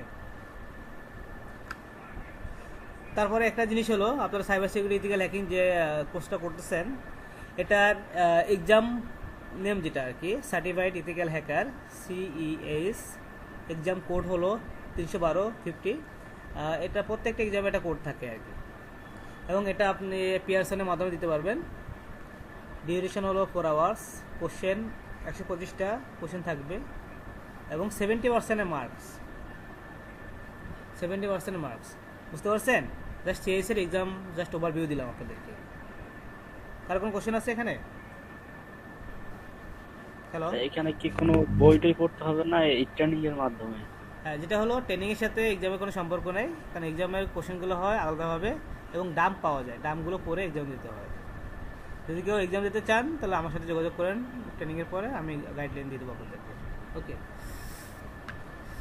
তারপরেও দেখেন, আমরা প্রত্যেকটা কাজ যখন করি তখন কিছু মোটিভ থাকে, মোটিভ নিয়েই আসলে কাজগুলো করা হয়, তাই না ভাইয়া? মোটিভ ছাড়া আপনি কোনো কাজ করেন? আপনি এই ট্রেনিংয়ে বসছেন, ক্লাসে বসছেন, মোটিভ আছে। কি মোটিভ আছে? আপনি ট্রেনিং বা ক্লাস থেকে স্কিল নিয়ে আপনি কি করবেন? আপনার কেরিয়ার করবেন, বিল্ড আপ করবেন, তাই না? সো জি, তো এভরিওয়ান হ্যাজ এ প্ল্যান বা মোটিভ যেটাই বলি। তো সাইবার সিকিউরিটি ক্ষেত্রে যখন অ্যাটাক করা হয় তখন মোটিভ থাকে। অ্যাটাক যখন করা হয় তখন দুইটা কাজ করে, তিনটে কাজ করে: মোটিভ, মেথড, ভালনারেবিলিটি। অ্যাটাক করতে গেলে আপনার দুর্বলতা থাকতে হবে। হ্যাকাররা তো কখন প্রথমে দুর্বলতা খোঁজ করে, মোটিভ খোঁজ করে এবং মেথড ইউজ করে। তো ডিস্টার্ব বিজনেস কন্টিনিউটি কেন? আসলে মোটিভগুলো কী কী? একটা বিজনেসকে ইন্টারাপ্ট করার জন্য, ডাটাগুলো ইনফরমেশনগুলোকে চুরি করার জন্য, ডাটা ম্যানিপুলেট করার জন্য, ভয়ভীতি দেখানোর জন্য। তারপর কী হবে? ফাইন্যান্সিয়াল লস করানোর জন্য, পলিটিক্যাল বিলিভস, রিলিজিয়াস প্রোপাগান্ডা ছড়ানোর জন্য, মিলিটারি কোনো পারপাস সলভ করার জন্য, রেপুটেশন নষ্ট করার জন্য, টেক রিভেন্স করার জন্য। আপনাকে কেউ মানে মিসবিহেভ করছে, অপমান করছে, আপনি তার আইডি হ্যাক করে তার আইডি থেকে খারাপ পোস্ট করলেন, বা এরকম আর কি জিনিসগুলো। বা তার পার্সোনাল ছবি ছিল, আপনার ফ্রেন্ডের সাথে খুব ভালো সম্পর্ক, আপনার ফ্রেন্ডে অনেক গুরুত্বপূর্ণ ডাটা ডকুমেন্ট আছে, তো আপনার ফ্রেন্ডের সাথে সম্পর্ক খারাপ হলো, আপনি ওটাকে কী করলেন? ফ্ল্যাশ করে দিলেন, ভাইরাল করে দিলেন। ডিমান্ড র্যানসাম অ্যাটাক করা হয় র্যানসাম দাবি করার জন্য। ওকে, তো সাইবার ক্রিমিনালের প্রোফাইল আমি একটু আগে বলছিলাম, আমি আবার এখানে রিপিট রাখছি আর কি। এমপ্লয়ি যারা ডিসস্যাটিসফাইড এমপ্লয়ি, যাদের প্রমোশন ঠিকমতো দেন না, পেমেন্ট করেন না, স্যালারি দেন না, বোনাস দেন না, তারা তো ডিসস্যাটিসফাইড, খারাপ বিহেভ করেন, তাদের মাধ্যমে অ্যাটাক হতে পারে। ডিসঅনেস্ট এমপ্লয়ীদের মাধ্যমে অ্যাটাক হতে পারে, ঠিক আছে। আনোয়ার এমপ্লয়েসের মাধ্যমে হতে পারে। কন্ট্রাকচুয়াল এলিবেসিস টেম্পোরারি এমপ্লয়ীদের মাধ্যমেও অ্যাটাক হতে পারে। এই জন্য টেম্পোরারি বা কন্ট্রাকচুয়ালদেরকে সব ধরনের পারমিশন দেওয়া হয় না। ফর্মার এমপ্লয়ি, কোনো একটা এমপ্লয়ি কাজ করতো, সে চলে গেছে, জব ছেড়ে চলে গেছে, এরপরে তার মাধ্যমে ঘটতে পারে। ভেন্ডরের মাধ্যমে করতে পারে, প্রফেশনাল হ্যাকারের মাধ্যমে তো ঘটেই। কম্পিটিটর যেটা আমরা জানি, পলিটিক্যাল অ্যাক্টিভিস্ট, টিনেজার তো অনেক সময় এগুলো করে বেড়ায়। এক্স বয়ফ্রেন্ড, এক্স গার্লফ্রেন্ড হতে পারে। দেখেন না মাঝে মাঝে গার্লফ্রেন্ড সেপারেট করে দেয়, তো বয়ফ্রেন্ড কী করে তার ভিডিওগুলো বা ছবিগুলো ভাইরাল করে দেয়, সেরকম। ডিভোর্স হাজব্যান্ড ওয়াইফ হতে পারে। এগুলো কিন্তু আমরা ফেস করি, এগুলো আমরা জানি। এগুলো আপনি সাইবার সিকিউরিটি স্পেশালিস্ট হিসেবে এগুলো নিয়ে আপনার কাজ করতে হবে। আপনার আশেপাশে যারা আছে, সমাজে যারা আছে, তাদেরকে অ্যাওয়ার করতে হবে, ঠিক আছে, ছোটো ভাই ব্রাদার যারা আছে এগুলো বলতে হবে, তারা যেন অ্যাওয়ার্ড থাকে। ভাই বোন যারা আছে, স্পেশালি বোন যারা আছে তাদেরকে বেশি বলতে হবে এগুলো। টিনেজারটা কি? টিনেজার বলতে কি, যারা 19 বছর বয়স তারা তো ভুল করেই, তাই না? তারা কিছু বোঝে না। জি। তারা দেখা গেলো সবার ফোনে স্মার্ট সেট আছে, তারা কিন্তু বোঝে না কীভাবে কী করতে হয়, কীভাবে সিকিউরিটি রাখা যায়। তারা ইচ্ছা মতো দেখা গেলো এটা ইউজ করতে পারে, সাইবার সিকিউরিটির যে অকারেন্সগুলো আছে করে ফেলে না বুঝে, জি। তাই না? যেমন সে একটা কি বলে, তার সেটা ছোটো মানুষ, সে তার পার্সোনাল একটা ফটো তুললো, পার্সোনাল নিজে, ওটা কোনো কারণে সে কারো মেসেঞ্জারে দিয়ে দিল বা কোথাও আপলোড করে দিল, তাই না? হতে পারে এই জিনিসগুলো আর কি। 19 বছর মানে 13 থেকে 19 বছরের মধ্যে এই যে যে ধরনের ইনসিডেন্টগুলো হয় আর কি, সেগুলো বোঝাচ্ছে।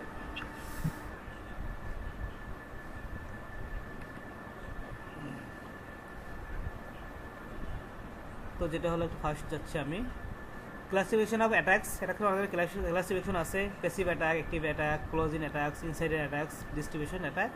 এগুলো একটু পড়ে নিয়েন। প্যাসিভ বলতে জাস্ট নর্মাল যে অ্যাটাকগুলো হয়, বেশি মানে নর্মাল মানে যেগুলো অলরেডি ইন্টারনেটের মাধ্যমে থাকে, অনলাইনে থাকে, ঠিক আছে, কোনো অ্যাটাক না করে যে ডাটাগুলো কালেক্ট করি সেগুলো হলো আপনার প্যাসিভ অ্যাটাক। অ্যাক্টিভ অ্যাটাক হলো ডিরেক্টলি অ্যাটাক করা হয়, ডস অ্যাটাক, মিডিল অ্যাটাক হতে পারে, স্ক্রিনাইজেশন অ্যাটাক হতে পারে, এরকম অনেক ধরনের অ্যাটাক হতে পারে যেগুলো আমরা অ্যাক্টিভ অ্যাটাকের মধ্যে পড়ে, এগুলো তো করে নিয়ে। তো ইন্টিগ্রিটি বলেন, অ্যাভেলেবিলিটি বলেন, কনফিডেন্সিয়ালিটি বলেন, অথেন্টিসিটি বলেন। তো আমি ইন্টিগ্রিটি, অ্যাভেলেবিলিটি, কনফিডেন্সিয়ালিটি তিনটে বলা হয়ে গেছে অলরেডি। আমি অথেন্টিসিটিটা একটু বলবো। এটা হলো আপনি কাউকে মেইল করছেন বা কাউকে সেন্ড করছেন, সে যা ডিনাই না করতে পারে, সে রিসিভ করছে বা সে ডিনাই করছে যে আমি সেটা রিসিভ করে নিই বা আমি এটা পাই নাই, এটা হলো অথেন্টিসিটি এই কাজটা করে। বা আপনি এটা সেন্ড করছেন, আপনি অস্বীকার করলেন যে আমি এটা সেন্ড করে নিই, অথেন্টিসিটি এই কাজটা করে, ঠিক আছে, মানে আপনি করাটাকে। পিসিআই ডিএসএস হলো পেমেন্ট কার্ড ইন্ডাস্ট্রি, এটা হলো বড় একটা প্ল্যাটফর্ম। জাস্ট আমি আপনাদেরকে আইডিয়া দিলাম যে একটা যারা ফাইন্যান্সিয়াল প্রতিষ্ঠান বলেন, যারা এগুলো নিয়ে কাজ করে, তারা এই পিসিআই ডিএসএস সার্টিফিকেশন বা স্ট্যান্ডার্ড ফলো করতে হয়। আমরা যে ডেবিট কার্ড, ক্রেডিট কার্ডগুলো ইউজ করি, এগুলো আসলে যারা পিসিআই ডিএসএস সার্টিফাইড, যারা যে কোম্পানি, যে ব্যাংক, তারা নিজেরা এটা করতে পারে, আদারওয়াইজ অন্য থার্ড পার্টি কারো দিয়ে করাতে হয় আর কি। তবে এদের মেইন যে পয়েন্টগুলো আছে সিকিউরিটি, সেগুলো একটু বলে। Build and maintain a secure network, একটা নেটওয়ার্ক তৈরি করতে হবে সিকিউর, এবং এগুলো মেনটেন করতে হবে। Implement strong access control measure, access কন্ট্রোলটাকে খুব মানে করতে হবে, স্ট্রং রাখতে হবে, যাতে হুটহাট কেউ কোনো কিছু অ্যাক্সেস না করতে পারে, মডিফাই করতে না পারে, চুরি করতে না পারে, এগুলো আর কি। Protect card holder data. দেখেন আমাদের ডেবিট কার্ড, ক্রেডিট কার্ডে কিন্তু ডাটা থাকে, আমার নেম থাকে, কার্ড নাম্বার থাকে, তারপরে সিবিবি নাম্বার কি না কি নাম্বারটা থাকে 3 ডিজিটের, তারপরে এক্সপায়ার ডেট থাকে, এগুলো খুব ইম্পর্টেন্ট, এগুলো কাউকে শেয়ার করবেন না। এগুলো শেয়ার করলে আপনাকে কার্ড দিয়ে যে কেউ ট্রানজ্যাকশন করতে পারবে। এগুলো মনিটর করতে হবে, টেস্ট করতে হবে, ভালনারেবিলিটিগুলো টেস্ট করতে হবে, ইনফরমেশন সিকিউরিটি পলিসিগুলো মেনটেন করতে হবে, ঠিক আছে, এই জিনিসগুলো আর কি। এই যেগুলো বললাম ওগুলো ইন ডিটেলসে বলা আছে এখানে, একটু পড়ে নিন। তো ওয়ারফেয়ার, যুদ্ধ মানে ইনফরমেশন ওয়ারফেয়ার, তথ্য যুদ্ধ যেটা আর কি, তথ্য যুদ্ধ যেটা আমরা নর্মালি বিভিন্ন দেশ, বিভিন্ন পলিটিক্যাল পার্টি এটা করে থাকে, তথ্য যুদ্ধগুলো। মনে করেন এক পার্টি বললো যে এক পার্টিতে তথ্য দিয়ে আরেক পার্টিকে ঘায়ল করলো, ওই পার্টি আবার আরেকটা তথ্য দিয়ে এই পার্টিকে ঘায়ল করলো, এইভাবে কিন্তু হচ্ছে আর কি, তাই না? আমাদের বাংলাদেশে যে পলিটিক্যাল পার্টিগুলো আছে আমরা তো বর্তমানে দেখতেছি, তাই না? আমি নাম বলতেছি না, এক পার্টি বলে তোমাদের এই সমস্যা, এই তোমরা এটা করছো, এটা করছো, এই অকারেন্স করছো, ইনসিডেন্ট করছো, অন্য পার্টি আবার ওটা অস্বীকার করে, তারা বলে তোমরা করছো, এরকম চলতে থাকে আর কি। এটা তথ্য যুদ্ধ আর কি, ঠিক আছে। এগুলো ডিফেন্সিভের ক্ষেত্রে কিছু আছে, অফেন্সিভ কিছু আছে, এগুলো একটু করে নিন। সিএস হ্যাকিং মেথোডোলজি, আমরা যখন অ্যাটাক করবো, যখন আমরা প্র্যাকটিক্যালি কাজগুলো করব, এখানে আমরা ফুড প্রিন্টিং থাকবে বা ইনফরমেশন গ্যাদারিং থাকবে, এই পার্টটা আগে দেখবো আমরা। তারপর স্ক্যানিং দেখবো, অর্থাৎ বাংলাটি অ্যানালাইসিস দেখবো, স্ক্যানগুলো করবো, এনিউমারেশন করবো, অ্যাটাকগুলো করবো, ঠিক আছে, বাংলাটি অ্যানালাইসিস করবো, যদি অ্যাটাকগুলো করবো, ঠিক আছে। এই জিনিসগুলো এখানে দেওয়া আছে, প্র্যাকটিক্যালি দেখলে আর ইজি হবে আর কি, বাট এই স্টেপগুলো আমরা ফলো করবো। 3টা টেকনিক্স অ্যান্ড প্রসিডিউরস। টেকনিক্স থাকতে হয়, টেকনিকগুলো ফলো করতে হয়, প্রসিডিউরও থাকতে হয়, যে আপনি একটা কাজ কীভাবে করবে, এটা হলো প্রসিডিউর আর কি, ঠিক আছে। আর টেকনিক হলো কোন মেথড ইউজ করবেন, ঠিক আছে, এই জিনিসগুলো। আর টেকটিক্স হলো গাইডলাইনগুলো আর কি, জাস্ট এটা পড়লে বুঝতে পারবেন। What is hacking? হ্যাকিং জিনিসটা কি? বলতে পারবেন কেউ ভাইয়া? হ্যাকিং জিনিসটা হলো এটা ইথিক্যাল। হ্যাকিং জিনিসটা কি ইথিক্যাল, যে ইথিক্যালি যেটা আছে আর কি সেটা ইথিক্যাল হ্যাকিং হবে আর কি। আর নর্মালি হ্যাকিং যেটা হলো যে আপনার সিস্টেমের যে ভালনারেবিলিটিগুলো আছে এগুলো হ্যাকার প্রথমে এটাকে ফাইন্ড আউট করবে এবং ওই ভালনারেবিলিটি থ্রুতে অ্যাটাক করে আপনার সিস্টেমটাকে কম্প্রোমাইজ করবে এবং আনঅথরাইজভাবে অ্যাক্সেস করবে। এটা হলো হ্যাকিং। সরি, ঠিক আছে, এটাই বোঝাচ্ছি এখানে। হ্যাকার কেস অনেক ধরনের হ্যাকার আছে, ব্ল্যাক হ্যাট হ্যাকার আছে, white hat, grey hat, suicide hacker আছে, স্কেপ, cyber terrorist, activist, state sponsored hackers আছে।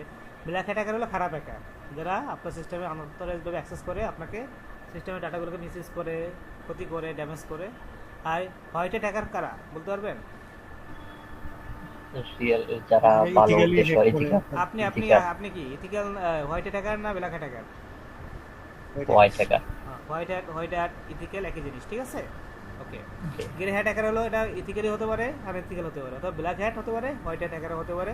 এটা শখের বসে তারা অ্যাটাকগুলো করে, এরপরে তাদের মোটিভ অনুযায়ী যদি ভালো মোটিভটা ভালো থাকে তাহলে সে হোয়াইট হ্যাট হ্যাকারের মধ্যে পড়বে, মোটিভ খারাপ থাকলে ব্ল্যাক হ্যাট হ্যাকারের মধ্যে পড়বে। ওকে, এর উপরে নিয়ে নেবে, দেখতে বুঝতে পারবেন। আর ইথিক্যাল হ্যাকিং যেটা হলো হ্যাকিংয়ের জিনিসটাই ইথিক্যাল হ্যাকিংয়ের একটা পার্ট, যেটা ইথিক্যাল হ্যাকিংটা করা কি বলে আপনার ইথিক্যালি, মানে আপনি একটা প্রতিষ্ঠানে জব করেন বা একটা ব্যাংকে জব করেন, আপনার প্রতিষ্ঠানের যে আইটি অ্যাসেটগুলো আছে এগুলো সিকিউরিটি বা ভালনারেবিলিটি আছে কি না এগুলো আপনি কীভাবে চেক করবেন?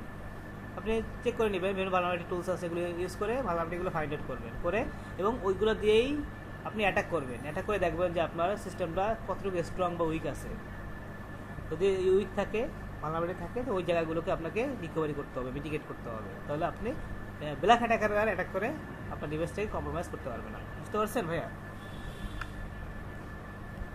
তো কেন ইথিক্যাল হ্যাকিংটা আমাদের প্রয়োজন? আপনি প্রিভেন্ট হ্যাকার মানে ব্ল্যাক হ্যাট হ্যাকার কাছ থেকে আপনার সিস্টেমটাকে সিকিউরিটি ইনশিওর করার জন্য, আনকভার ভালনারেবিলিটিগুলোকে রিকভারি করার জন্য বা মিটিগেট করার জন্য, ঠিক আছে।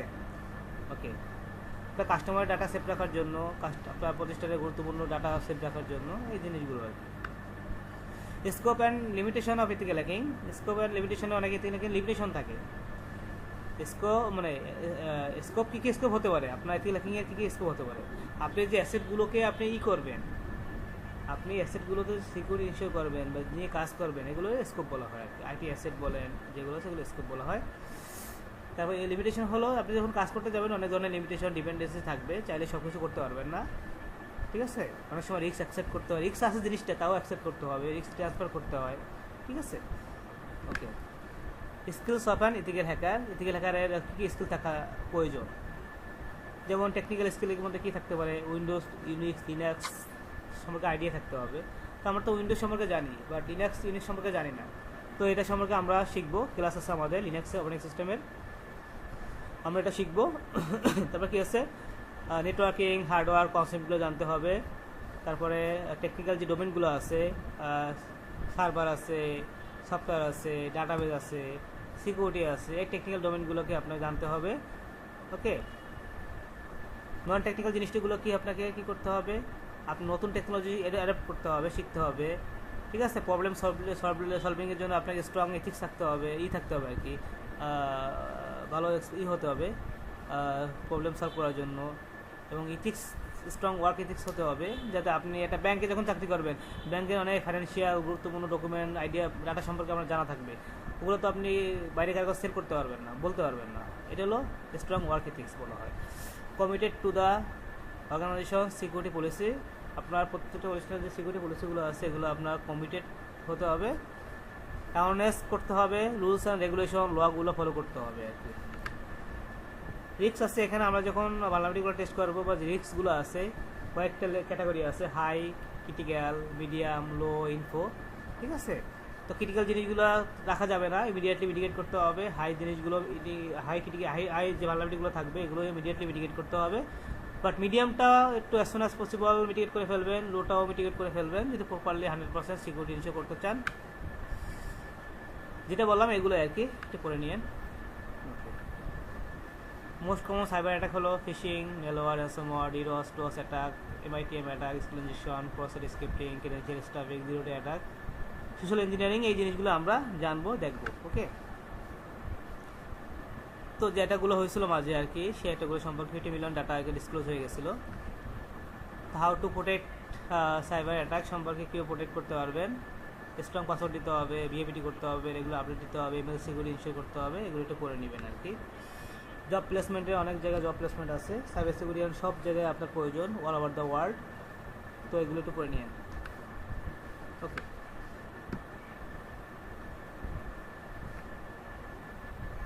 তো কারো কোনো